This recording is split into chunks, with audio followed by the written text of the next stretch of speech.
8h41, já estamos de volta e hoje com o secretário estadual, o secretário municipal, estou querendo arrumar mais confusão para você, Marcelo. Marcelo Félix, secretário de Educação, Ciências e Tecnologia de Campos, ao vivo aqui conosco, Arnaldo Neto. Voltamos com você.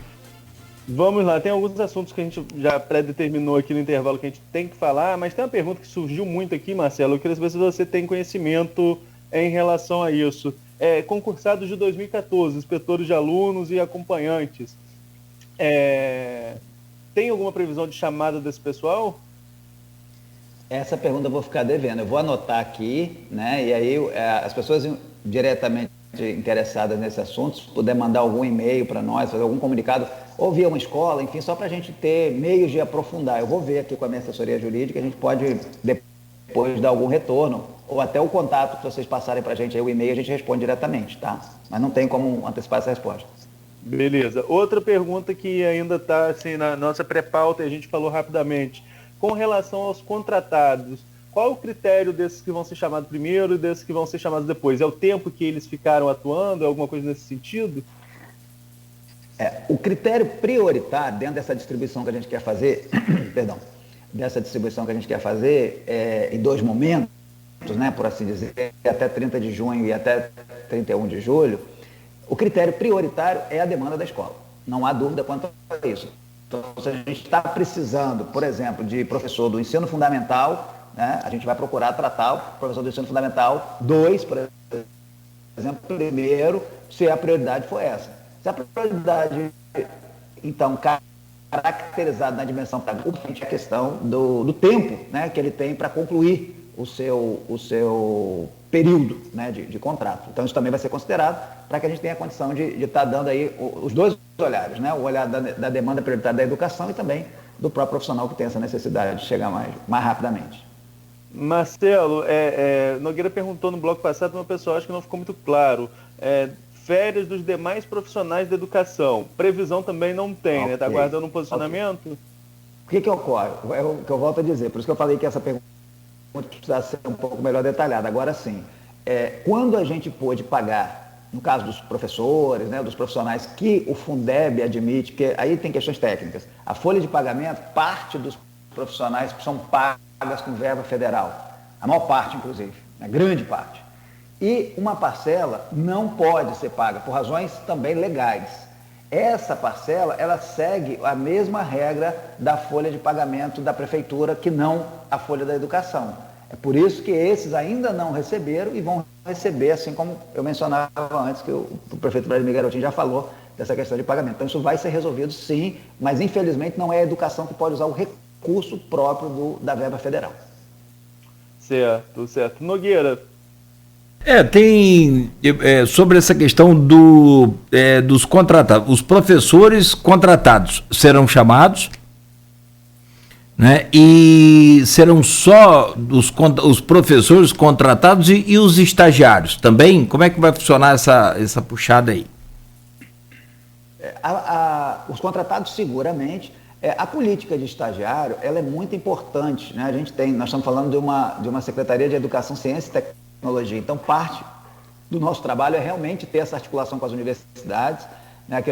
Quero agradecer, inclusive, né, aos reitores das nossas universidades aqui que atuam no município, porque são grandes parceiros da educação. Então, a formação de professores, pedagogos, enfim, é muito importante que a gente tenha essa relação com a dimensão prática do trabalho. E a Secretaria de Educação e as nossas escolas, a nossa rede, seguramente é um grande espaço de aprendizagem. Então, até no sentido conceitual da formação, isso é importante. E nós entendemos também que há uma demanda para que esses jovens profissionais que estão em processo de formação possam também estar reforçando o nosso próprio time, né? Não no papel de professores, mas também como um apoio para poder a gente ter uma condição cada vez melhor de aprendizagem dos estudantes. Essa é uma ação que ficou interrompida, mas ela vai ser retomada agora em maior quantidade. Já até temos uma ação em curso com um projeto chamado Reforço da Aprendizagem, que aí sim está envolvendo estagiários. E vamos ampliar esse número.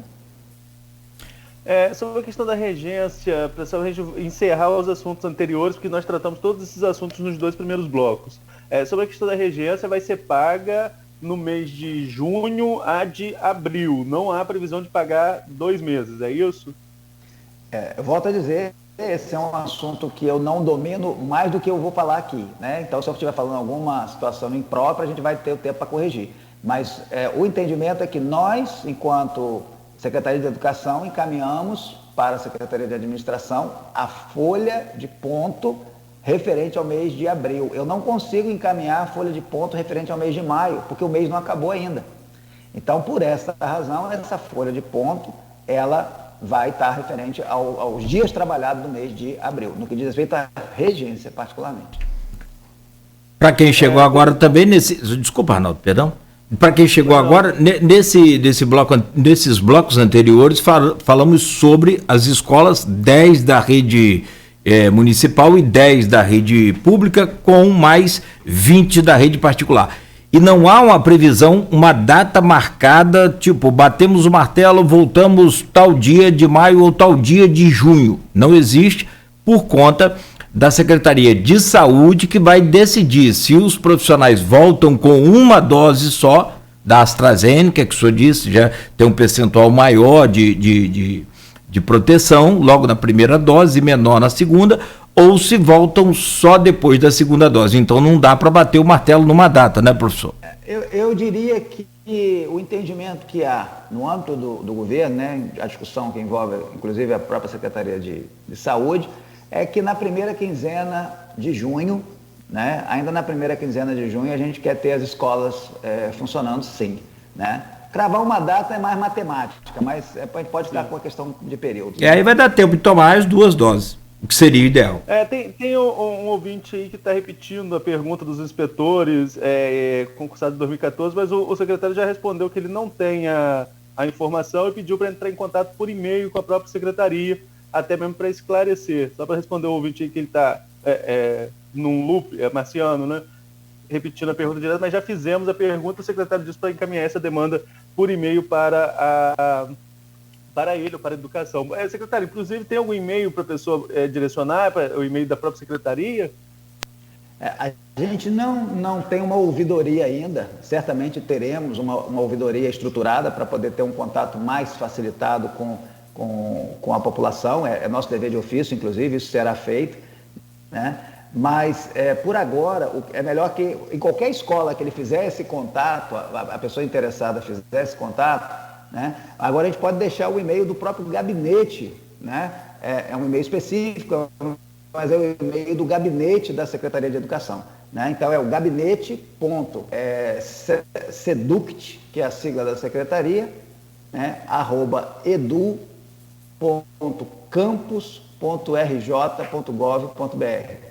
Então, gabinete.seduct@edu.campus.rj.gov.br. Ok, secretário. Vamos dando sequência, então. Pedir desculpa aos ouvintes que a gente não conseguiu repassar todas as perguntas. A demanda é muito alta em relação ao tempo que a gente tem, né? E a gente tem outros assuntos para tratar também que são de interesse coletivo. Por exemplo, a questão do kit alimentação. Eu falava aqui até no início da semana, Marcelo, que eu acompanhei muito esse processo no governo Rafael Diniz. Fui até supermercados montar o kit para fazer uma matéria para a Folha de quanto ficaria esse kit. E à época, o então deputado Vladimir Garotinho, ele denunciou ao Ministério Público Federal a questão desse kit alimentação, e ele mesmo falou em alguma oportunidade, que eu não me recordo qual, que ele não pode ter criticado aquele e fazer igual, né? O que está planejado para esse kit de alimentação? Qual é o andamento dessa licitação que chegou, pelo que eu me recordo, chegou a ser suspenso em algum momento? Em que pé está esse processo licitatório e quando esse kit pode chegar aos alunos? Já há alguma previsão, pelo menos não cravada, como a gente falou anteriormente, pelo menos um período que isso pode chegar? Sim. A questão do kit de alimentação tem toda essa discussão, do ponto de vista administrativo, né, de como fazer a aquisição, questão histórica que foi interrompida no passado, mas o ponto mais crucial é que o estudante está precisando. Então, nós temos que superar essas dificuldades administrativas e fazer chegar aos estudantes o mais rapidamente possível. A opção que nós fizemos é a opção que é obrigatória, é seguir o padrão nutricional, que é a referência do próprio FNDE, Virou a nossa agenda aqui é de várias siglas, né? Mas enfim. Então nós temos o FNDE, ele tem uma referência de qual o valor nutricional. Os nutricionistas da Secretaria de Educação, isso que você menciona, Arnaldo, sobre olhar o preço no supermercado, nós também fizemos, né? Fomos, tiramos foto e tal, isso ajudou a compor a estrutura nutricional e também de referência de preço. Aí fez-se um pregão eletrônico, né? Pelo que consta, o primeiro pregão eletrônico da educação, que na verdade não fizemos nada demais, fizemos aquilo que é obrigatório. Se não foi feito antes, descumpriu-se o que estava previsto, porque a legislação impõe que a gente trabalhe dessa maneira. E é assim que faremos daqui para diante. Então, o pregão eletrônico, ele segue, e é muito mais democrático nesse sentido, porque ele fica aberto para que nacionalmente qualquer empresa possa participar. Então, definiu-se ali um conjunto de alimentos, né, próprios para atender o estudante, então dentro de uma perspectiva nutricional do FNDE, e ele foi colocado dentro de um rigor. Inclusive chegamos a conversar previamente com o Ministério Público para saber quais eram os problemas do passado em relação a kit, porque senão a gente poderia estar reproduzindo até por desconhecimento, né, e aí podemos aperfeiçoá-lo. A situação de momento tivemos a partir do fechamento, que isso tudo segue com um cronograma automatizado, né, em termos de sistema. Tivemos uma primeira empresa, que foi a vencedora em termos de valores, porém, na hora da inspeção feita por nutricionistas, alguns dos elementos ali não tinham o padrão ou nutricional ou as condições objetivas, né, que deveriam ser seguidas. Nesse sentido, a empresa foi desclassificada e a seguinte foi chamada. Então, isso tem todo um trâmite também que é padrão em sistema. Isso foi reaberto na terça-feira e a previsão agora de avaliação desse segundo colocado é até sexta-feira agora. Se tudo correr bem, se estiver cumprindo integralmente aquilo que está previsto, com mais uma análise técnica que precisa ser feita, né, aí a empresa será considerada de fato vencedora, né, poderá haver contestação de outro, que não é a contestação do município, é a contestação dos concorrentes, né, que foi o que eliminou a primeira colocada. E aí, mediante esse tipo de contestação, se for superada, a gente já tem a garantia. Aí tem um trâmite que é de curto prazo para ver a parte administrativa, e eu acredito, a gente estava trabalhando originalmente com a última semana de maio para começar a distribuição. Mas com esse então nós tivemos, provavelmente vamos começar no início de junho. É só vencer essa parte e seguir o trâmite padrão. Teve uma ouvinte que falou, que acho que foi a Elisângela Siqueira, que seria pertinente pensar num kit pedagógico também para esses alunos. Falamos em outros blocos sobre dificuldades de apostilas. Há algum planejamento nesse sentido, secretário, de um material que seja levado aos alunos para acompanharem esse processo? Sim. Isso me permite abrir um pouco mais a pergunta para falar do nosso projeto Estação Educação. Coloco só um parênteses para dizer o seguinte: o material didático, quando a gente fala de livros didáticos, isso existe um Programa Nacional do Livro Didático, né? Sigla PNLD, né? Que o objetivo é justamente fazer com que os estudantes possam ter acesso a livros didáticos físicos, né? O que nós estamos fazendo para além desta ação, também de estabelecer parceria para acesso ao livro didático de forma digital em nosso portal. É uma parceria que está em andamento, ainda não conclusa, mas a gente imagina aí que provavelmente aí nos próximos 30, 60 dias no máximo, a gente vai ter condição de ter no nosso portal a possibilidade do estudante estar tendo acesso ao livro também para fazer a leitura. Quando a gente fala desse kit, agora ele tem que considerar a dimensão digital e a dimensão física. A dimensão física, seguramente, o aluno começa a voltar para a escola, então ele tem que ter lápis, papel, borracha, todo esse material didático padrão, né? Infelizmente, aí me cabe trazer essa questão, mas há de se esperar que no final de um ano você tenha isso adquirido para o início do ano letivo seguinte. Infelizmente, nós não temos isso, né? Então, o processo que está em curso é de aquisição novamente, né, de materiais para poder atender a toda a rede. E o que nós fizemos na dimensão digital foi criar um projeto chamado Estação Educação. O que é esse projeto Estação Educação? A gente vai estar gerando conteúdos por parte dos nossos próprios professores a serem transmitidos como uma programação diária de aulas. Então, é importante entender assim, mas quem não tem internet? Quem não tem internet, nós fizemos uma parceria com a TV Câmara para que também tenhamos os conteúdos conteúdos, falando agora de 2021, né? Começamos o ano letivo de 2021 agora em maio. Então, até junho a gente já vai iniciar com isso. A ideia é, nós vamos ter a programação, o aluno que é do primeiro ano do ensino fundamental, por exemplo, ele vai lá e vai ter acesso à aula do dia 20 de maio. E quem produziu essa aula? São professores da nossa própria rede.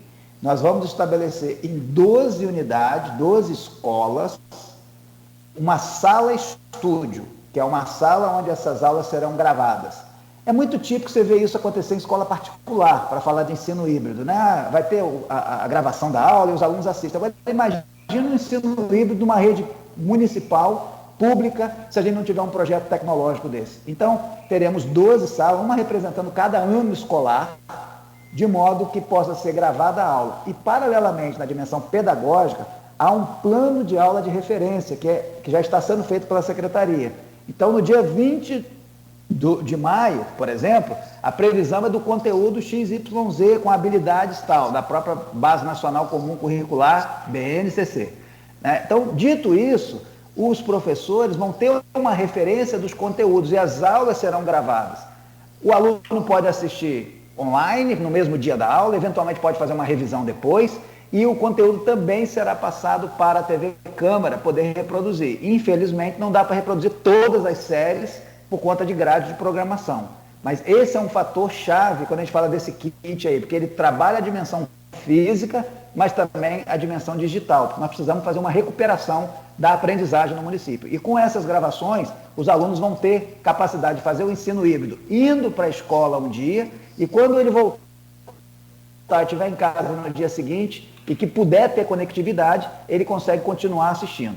Os demais alunos sem conectividade, tanto quanto possível, a gente vai tentar fazê-los ter mais aulas no ensino híbrido, para estar mais presente na escola e também melhorar os laboratórios. Isso é paulatino, a gente não consegue melhorar laboratórios de informática em todas as escolas. A internet a gente já melhorou, mas as escolas também não têm computadores. Infelizmente, é uma espécie de recomeço. A pandemia e outras coisas mais acabaram fazendo a gente ter que recomeçar muita coisa na educação. Marcelo, a gente conversou aqui, foi a sua primeira entrevista para a gente como secretário, a gente conversou aqui sobre a situação das escolas, a situação dos espaços físicos sucateados, muitos sem água, e teve até uma pergunta naquela ocasião se você conhecia todas as unidades, você disse que ainda não, né, se tinha aí 2 meses como secretário. Eu queria saber, nesses mais 2 meses e pouco, né, de secretário, primeiro tempo que você está aí à frente da educação. Você já conhece grande parte da estrutura física da rede e como que está a questão de preparação dessa estrutura para essa retomada? Porque não basta a escola estar limpa e aberta, precisa de tapete, e agora me fugiu a palavra, mas tapete para higienizar os pés, precisa de álcool, precisa de ter salas arejadas e muitas não eram, então em algumas ocasiões vão precisar abrir janelas. Como que está a preparação dessas unidades? E essas 10 escolas que vão voltar, elas estão totalmente seguras? Elas estão com os espaços totalmente perfeitos para receber os alunos? Tá. São várias perguntas, né? Eu vou procurar tratá-las aqui. Bom, pode ficar à vontade para concluir esse tempo. Tá. Conhecer a rede é uma coisa que eu não imaginava, esse tipo de pergunta, pelo seguinte: eu sou o secretário que mais, posso afirmar isso, que mais visitou escola fechada.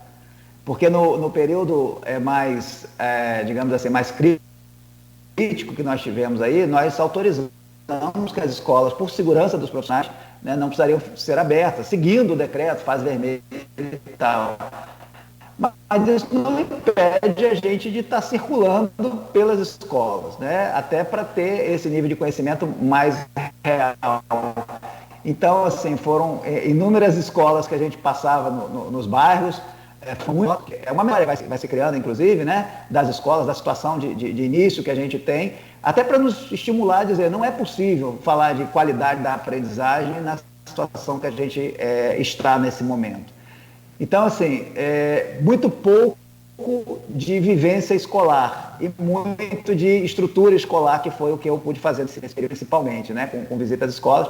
Algumas escolas, é importante fazer também um elogio aqui aos professores, aos diretores principalmente, né, que são guerreiros na construção aí da educação no município, porque a gente encontra escolas que não deixam a desejar para escolas particulares na nossa rede.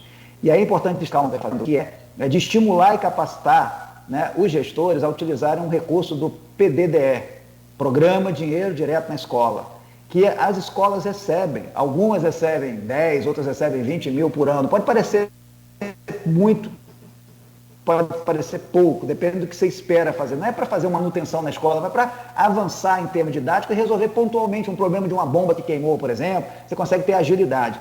E o nosso compromisso com os diretores nem todas as escolas estão usando bem esse recurso. Então, na medida em que esse recurso for utilizado plenamente pela rede, é isso que a gente espera que vai acontecer esse ano, porque a gente tem um volume significativo de recurso que, se a gente juntar, né, corresponde a alguns milhões de reais.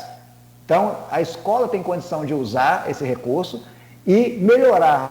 Algumas escolas fizeram pintura por conta própria, você encontra escolas basicamente assim, com tudo que precisa, utilizando os recursos próprios da escola. Não que isso exima a responsabilidade da secretaria, mas no curto prazo, isso vem nos ajudando bastante, aqueles que já sabem usar. E o nosso compromisso é de dobrar no ano que vem. A gente está procurando pactuar com as escolas que, na medida em que a gente consiga que todas as escolas utilizem bem o PDDE, a secretaria vai procurar descentralizar mais recursos. Então, para cada real que ela tem, do governo federal, também é um recurso da secretaria no sentido de dobrar isso para ela ter mais autonomia. Esse é um posicionamento. Então, conhecer a rede hoje, eu sou o secretário que conheceu, infelizmente, muitas escolas fechadas, né, em termos de estrutura e tal. Mas o próximo passo agora é com as escolas reabrindo, voltando a gente ter uma atividade mais de rotina. A gente vai estar, inclusive, fazendo determinados dias de despacho na escola, para a gente ter uma rede que é longa para se conhecer. Se a gente esperar fazer a gente vai fazer uma coisa mais itinerante na medida que a gente tem a escola voltando a funcionar. Quanto à biossegurança que você perguntava, né, que a escola precisa de tapetes, álcool e tudo mais, essa é uma condição. Hoje é na situação problema. Para toda a rede é bem mais difícil, porque está em curso também a aquisição de todos os materiais de biossegurança e EPI, que a gente chama mesmo, né? Porém, é um processo licitatório. E aí a gente cai de novo na morosidade, infelizmente, mas é uma morosidade responsável. Não adianta a gente querer acelerar demais e, no final das contas, ter problema com essa entrega. Infelizmente, os exemplos são muitos, né? A merenda escolar que hoje existe, é um outro processo curso, ela já existiu no passado, mas, ao que parece, houve problemas e o indicativo de que não é recomendado manter. E a gente espera não ter mais retrocesso. Quanto à questão, então, da biossegurança, a escola precisa garantir a biossegurança. Por isso, começar com 10 é importante. Alguém perguntou aí mais cedo, mas por que essas 10 e não outras? Num primeiro momento, nós fizemos um chamamento, ainda em fevereiro, das escolas ou diretores e equipes, né, da escola, tem esse desafio com a secretaria. E aí, junto com a escola se manifestou, dali a gente verificou as condições do chamamento objetivos dessas 10 escolas para iniciarem. A partir de agora, outras, estou falando das públicas, municipais, estão se colocando, já temos mais umas 10 aí que já se colocaram, e assim vai crescendo semanalmente. E a manutenção precisa ser seguida, que é o último ponto que você coloca. A manutenção é uma gestão, tá? A manutenção nas escolas,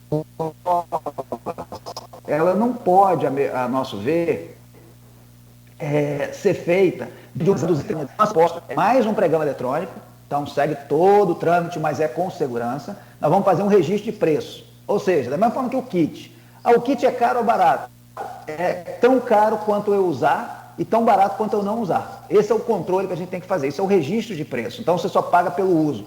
Manutenção tem que ser da mesma forma. Se uma escola precisa trocar uma rede elétrica, fazer uma manutenção elétrica mais simplificada, só pode ser pago se o serviço for feito.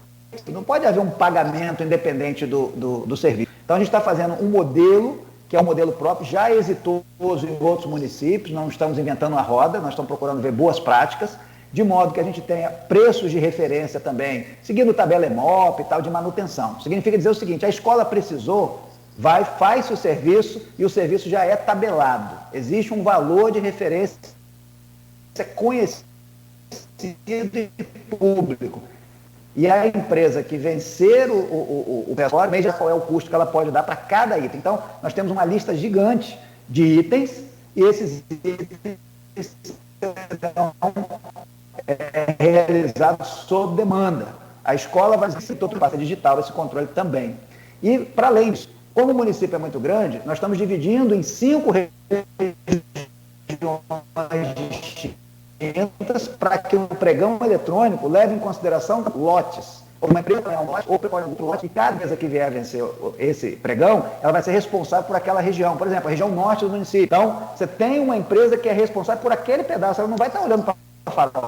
Porque a gente entende que começa a perder muita energia quando faz isso. Aí não faz lá bem, não faz cá bem, porque acaba sendo um município que tem sua especificidade, inclusive de logística, né? Então, a gente entende que esse caminho vai dar muito mais eficiência nas próprias manutenções. Agora, sem também criar falsas expectativas. Primeiro passo, ter a definição. Segundo passo, iniciar a manutenção, uma manutenção estruturante. Algumas coisas não adianta você pintar se tiver com rachadura. Então, você não vai persistir aquela manutenção. Isso encarece. Eu passo uma mensagem mais para os nossos colegas da educação, que dê um voto de confiança na gente, que está começando, porque é uma etapa de reconstrução. Isso demora tempo. Agora tem que fazer isso de uma maneira perene, de uma maneira definitiva. Algumas escolas têm fragilidade estrutural, seja pelo tempo de vida, seja pela questão de solo, enfim, isso tudo vai ser feito. Então nós vamos ter complementação também de escolas. E eventualmente vamos fazer construção, sendo necessário.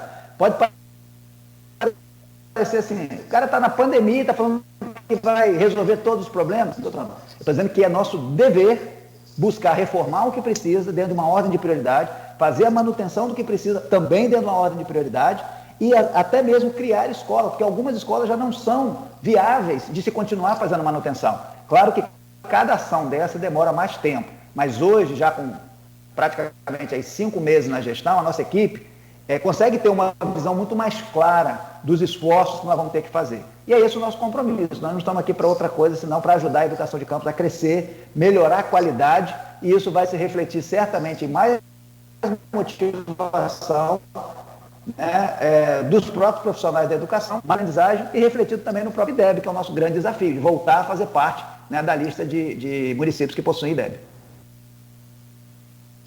Bom, são 9h09. Se eu perguntar mais alguma coisa, Arnaldo, é claro que vai ter, evidentemente, né?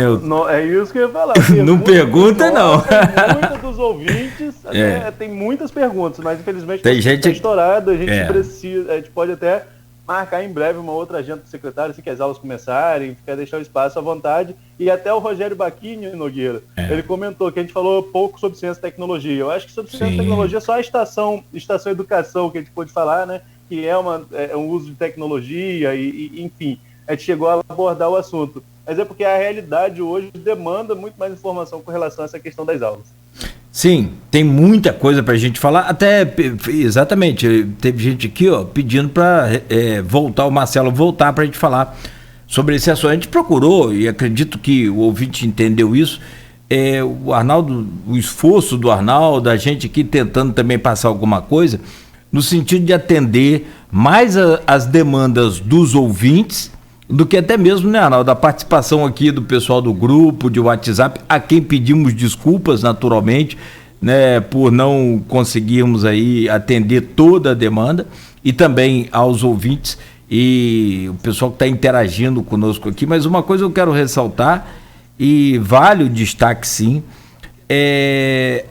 a participação desses ouvintes hoje, ou as participações foram praticamente rigorosamente impecáveis, sem nenhuma objeção aqui ou sem nenhuma sanção da nossa parte no que diz respeito a chamar a atenção para aquela regrinha básica do bom viver. Então agradeço muito, parabenizo aí pelo que eu vejo aqui, ouvintes profissionais da educação, mas postando aqui a sua posição, mas sem nenhuma agressão verbal aí a ninguém. Muito bom ter esse nível assim, a gente fica muito feliz, né, com a participação desses ouvintes dessa maneira. Acho que o espaço aqui é para isso, é democrático justamente para isso, desde que não haja nenhuma ofensa à pessoa aqui.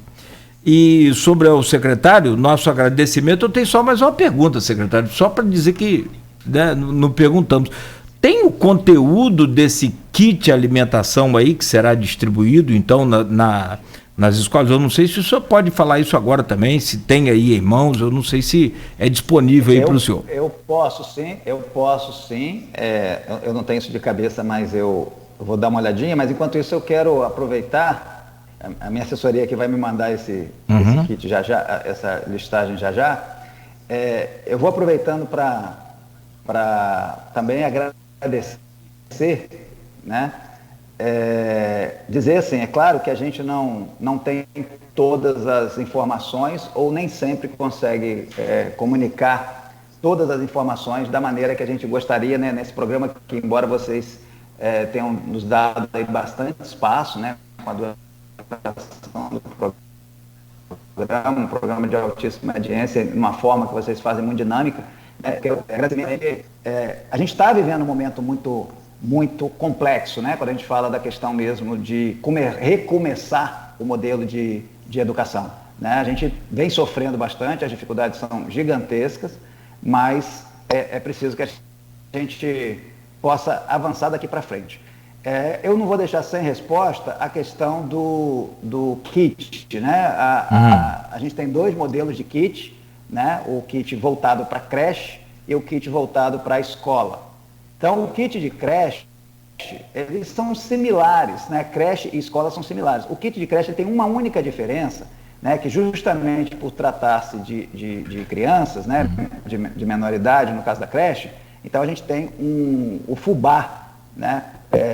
Perdão, eu me confundi aqui. Ele tem me permita que essa pergunta veja quente. Ele tem um componente, deixa eu me verificar aqui exatamente qual é.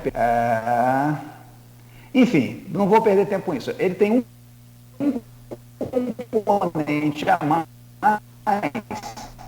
né? Leite em pó. Agora, não, também não é. Tudo há uma variação pequena em relação à questão do valor, mas em termos nutricionais, o kit é composto de 1 quilo de arroz, 1 quilo de feijão preto, tipo leite em pó, 2 latas de 400 gramas, óleo de soja, de 900 ml, biscoito de sal, 2 pacotes, 400 gramas, sal refinado, 1 quilograma, mistura mingau, precisa ler todos para destacar, esse é só da creche, a mistura de mingau, um pacote de 200 gramas, é próprio só da creche. Então tudo que eu estou falando aqui vale para creche e escola, com exceção da mistura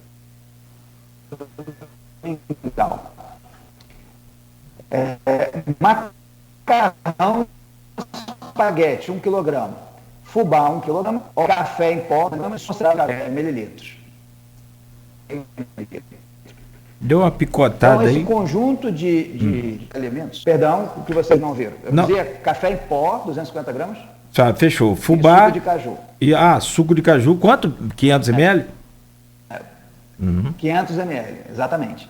Então, isso aqui segue uma tabela nutricional do FNDE. O FNDE não define os componentes necessariamente, mas o valor nutricional. Queria só então concluir, porque o tempo já está estourado realmente, dizer, né, gratidão a vocês aí pelo convite, por estar participando, aos ouvintes também que nos ajudam a melhorar. Eu acho que tivemos boas perguntas, atende uma pena aí, né, aos ouvintes, aos colegas da Educação Municipal também, e os demais.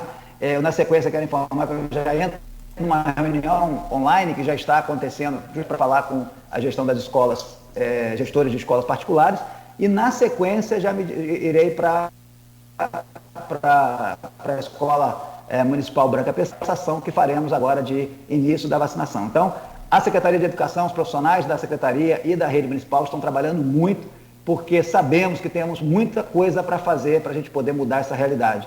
Mas não faltam motivação, não falta garra. Por isso eu agradeço muito aos nossos profissionais e agradeço a vocês por mais essa oportunidade.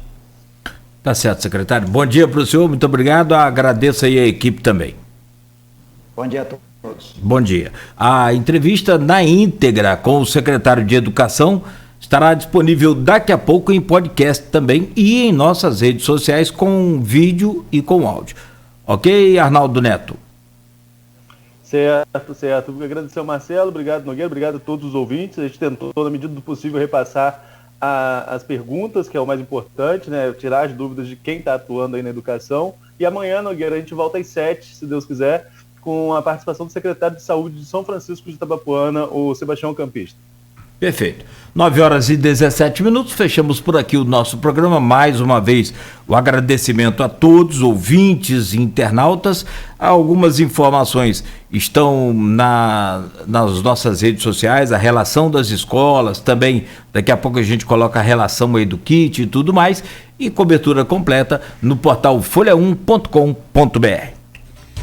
Oferecimento dos laboratórios Plínio Bacelar e Proteus Serviços de Saúde e Medicina Ocupacional.